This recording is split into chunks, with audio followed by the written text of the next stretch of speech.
All right. Welcome, everybody. I have the extreme pleasure to be talking today with Russ Pitts. He is a new franchise owner of Gorilla Property Services. Thanks, Russ. Yay, thank you.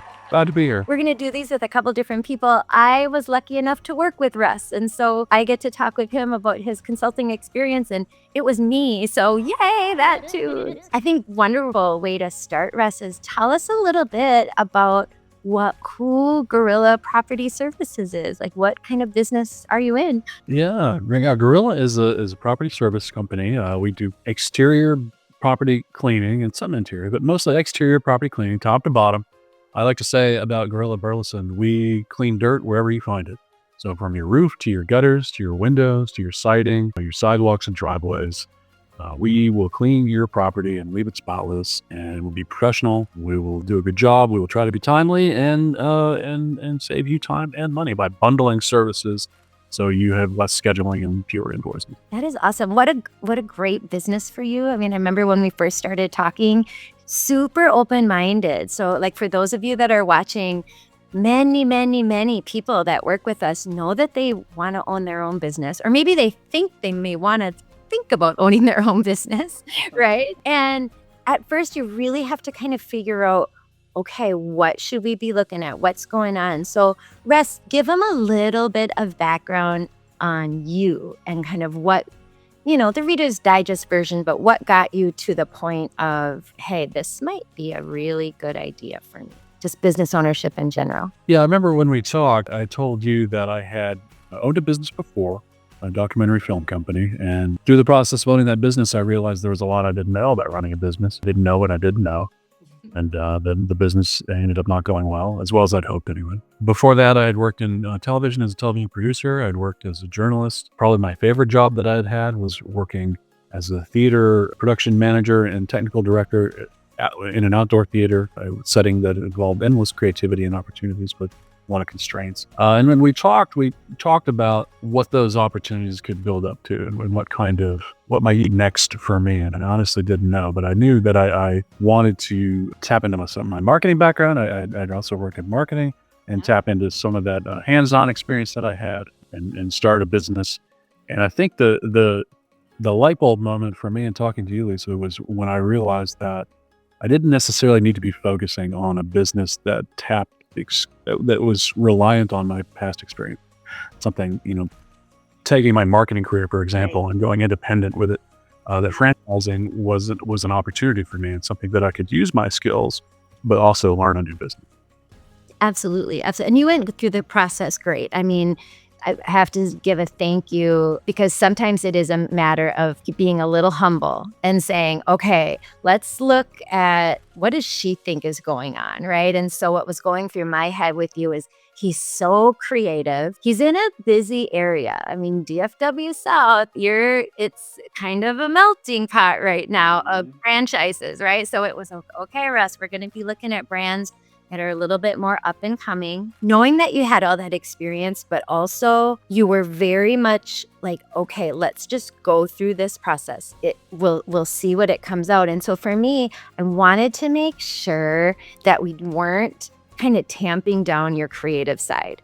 Even though you wouldn't think property services is like, you're not like drawing on the side, but you're creative with how you present yourself. You're creative in solving problems, right? That skill set and that background.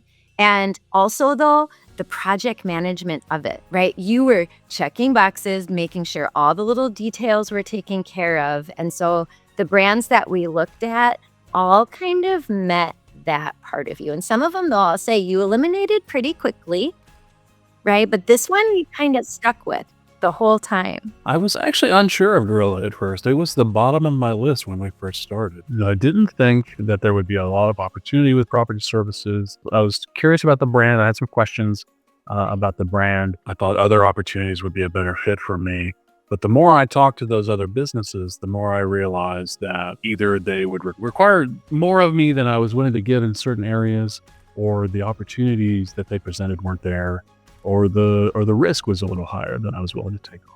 Some of them, the combination of running the business and selling the business and then doing the work and then managing the projects and running the marketing. Some of the franchises didn't have the support in place to really feel like those would all of those different jobs would be handled, or I would be helped with all those different jobs as I went along. And one of them, I remember telling you, one of them was so focused on employees, they didn't seem to provide a lot of support for owners. That's And right. I asked them point blank, I said, I don't want to feel like I'm just money bags here. What is the support you provide for owners? They didn't have a good answer. So, Right. but throughout that process, I got laid off in February, and I said, I'm going to start looking for jobs, and I'm going to examine this franchise opportunity, and I'm going to see which one comes to fruition first, right? I came into the process open-minded, but I also came into the process thinking that, knowing that I had tried running a business before, learned a Right. lot of lessons in the process, most of which were about things I didn't know how to do. Coming into this process, working with a consultant, and especially Lisa, who's so supportive and so smart, I would fully give myself over to this process and follow the program and see where it ended up, right? Because I had nothing else to lose. And through that process, I learned a lot about myself. I learned a lot about what I wanted out of a business, how I wanted to run a business, which was an aspect I hadn't considered at first. And the more we looked at Gorilla, the stronger an opportunity it seemed, and to the point where I became fully committed to Gorilla through that process, and I'm glad I did, because here I am. Good job, right? Because we always say we want you to move forward with talking with at least 3 brands. You're going to learn so much in those conversations, and I don't go anywhere, right? We were on the phone every week talking and trying to fill in some of the holes, and okay, here's what's coming next. You could kind of have a horizon. And yeah, you're right. When I think about it, Gorilla was actually, I think, number 3. And it was like, okay, well, let's look at different industries to understand which one makes the most sense. And so that's part of this, everybody, if you're watching, is sometimes it is going through those 6 factors. What do I have to know about marketing? What is the unique value proposition for me to my customer, which was something that when you learned that there was actually way more opportunity than we thought. But then the value proposition from the brand to you, I think, was also because you had that business ownership background. I have that too, right? I was a mom and pop. You're everything to everyone every day. And so it's nice to at least have, and you are in a small business. You are, you know what I mean? With the help of the franchise, though, at least you have a partner saying, okay, let's go through this systematically, walk before you run, right? The whole bit. So talk a little bit. I mean, I think one thing that just kind of stood out as we were having this conversation before we started was you didn't want to be out pulling doors every day. Like, you're not afraid, a business is selling something to someone every day. And you didn't necessarily want to be heavy duty rainmaker, but you wanted to be involved in it. You also weren't someone that was saying, well, I don't want to do anything. Just cut me a check at the end of the month. Right. Now it's getting your business going. I mean, we were just talking that you're waiting for the check to come. It should be here any day. You've done some early community outreach, right? You got your shirts. All right, here we go. So yeah, so talk a little bit about kind of who you've been connecting with and some of the customers that are maybe evolving into being kind of almost a surprise customer. There's more of an opportunity there than when we first set out on this. Yeah. One of the aspects of running a franchise that I first had a lot of reluctance to get into was the sales aspect, knocking on doors, walking in cold. I've traditionally not been a very strong networker. And when I was looking at franchisors, I should say, the ones that provided support in that area were the ones that rose to the top. And that was what started Gorilla moving up the ranks for me. They do provide a lot of support in the marketing and a lot of support in the door knocking. They have an internal business coach who can help you with your goal. And so that really, learning about that particular franchise really helped turn a corner with them for me, and it's working. I'm waiting on my van, which is Sure. kind of the core component of the business. So there's very little we can actually do until that comes. But in the meantime, I've been starting my marketing. I've been working on my Facebook posts. I've been working on my social media presences, and I've been knocking on doors. Yeah. I've been walking into property managers, saying hello, introducing my flyers that I hand out, business cards. I tell you, that was nerve-wracking. That was something that, I went That's to my first one. thing, right? Your hands are all Yeah. sweaty and you're like, okay, here I go. I'm going in. I drove up to my first one. I'm in the parking lot. I was like, okay, here I am. I'm going to do this. And I got out and I walked into the building. It was a professional building, and the property manager was on the second floor. So I walk up to the second floor, and I don't know what I was expecting, but I wasn't expecting this. A locked door with a keypad and a huge sign that said no soliciting. Oh no, you're like, Oh no! I tried the door and it wouldn't open. And well, okay. So I said, well, so I went back to the car. And I said, what next? Try another one. So I went to another one. Met a wonderful person. Handed them a flyer and a business card. They were interested and excited. I'm talking to them again this week. And then I went to the next one and I kept going. And what I found was that the more relaxed I am, the more relaxed they are. They're genuinely interested in having their problem solved. Like they need these services, and I'm here to provide them and solve that problem for them. I also found that for me anyway, retirement homes are a unique opportunity okay. because they tend to be large properties and they tend to be understaffed, and they have been the friendliest people that I've spoken to. I've got 2 quotes out right now to retirement businesses, and I'm seeing more this week. So I love walking in the door. I was so nervous at first about walking in the door and introducing myself, and now I love it. I can't wait to get out. Aw, that's awesome. What a good story. Yay. You're going to do so great. There's so much more we could talk about, and I've taken up so much of your time already. I think I would love to hear, one of the things that I'm doing is we're going to do a little bit of a series on emerging brands. Right. And I would say Gorilla is very well established in Canada. Now in the US, just has a handful of franchisees starting. You're in a busy part of Texas, Burleson, Fort Worth, right? DFW. South Fort Worth, yeah. Yeah. So, which was busy just with franchising in general. But the opportunity was there as well. Like, you picked your territory, right? And so always with an emerging brand, and I told you this, I was with one too, it's going to be bumpy. Everything's not exactly T crossed, I's dotted, right? But in there also lies the opportunity, right? You have some opportunity to inflect your creativity into your business, which is what you're doing, right? So talk a little bit about the early.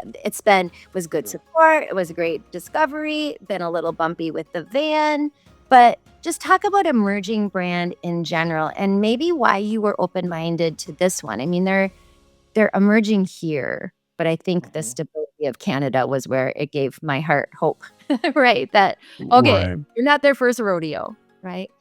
Right. Yeah. They had done very well for themselves in Canada, and that was a big plus for me because they've ironed out a lot of kinks in terms of running a franchise in general. But through this process, I've also learned that there's more kinks. I know we're getting started in the United States. I think the first 2 or 3 territories in the States have come online in the past couple of weeks. Okay. And we're learning that some of the marketing doesn't necessarily translate one-to-one. We're learning that some of the processes don't translate one-to-one. It's a different culture. And the United States is a bigger area with many cultures and many cultural differences. And so with each individual territory, we're having to learn what works and what doesn't. The good news is there's enough of us now. The franchise as a whole has over 100 locations coast to coast in North America, and we're growing like wildfire in the States.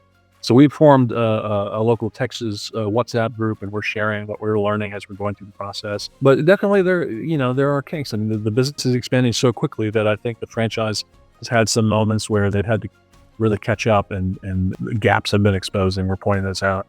But that, as painful as that can be, that's also, like you said, it's an opportunity to be here in the ground floor and help build the process out for the next people in line, and you really add our 2 cents. What I'm finding, like I said about retirement homes, I've passed that along to the people I was in training with, and they're now incorporating that into their outreach.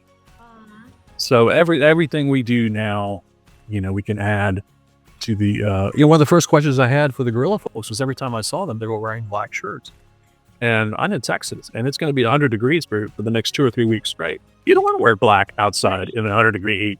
And I asked them, do you have other colors of shirts? And they said they do, but if you find you need something we don't have, we can offer it, right? We can change what we're doing to accommodate you. And that was a big moment for me where I realized that as much support as they're able to offer and as strong as they're coming in from Canada, they're also open-minded and open to changing course if they find, or if we find that something isn't working for where we are right now. And that was huge for me. So I wanted to be a part of it. Right. Right. Yeah. That's kind of where the creativity, right? I think you want to have inflection into your business. You don't just, time to make the donuts, right? I just aged myself a million years, but some of you might remember that commercial, but, right. So I'm just like, I'm so excited for you. I'm excited to stick with Thank you you. and start excited to hear how it's all going. I want you to get that van. But that's part of what we were just talking about, was they're finding that the process they thought they had in place maybe wasn't robust enough to support an additional 20 plus franchisees. Right. So the vans have been a bottleneck, and the companies working on those vans are working through those, and we're helping them do that. So it's give and take. It'll be worth it. Congratulations, gorilla. Gorilla. All right. And then we'll do our little confetti thing. 3, 2, 1.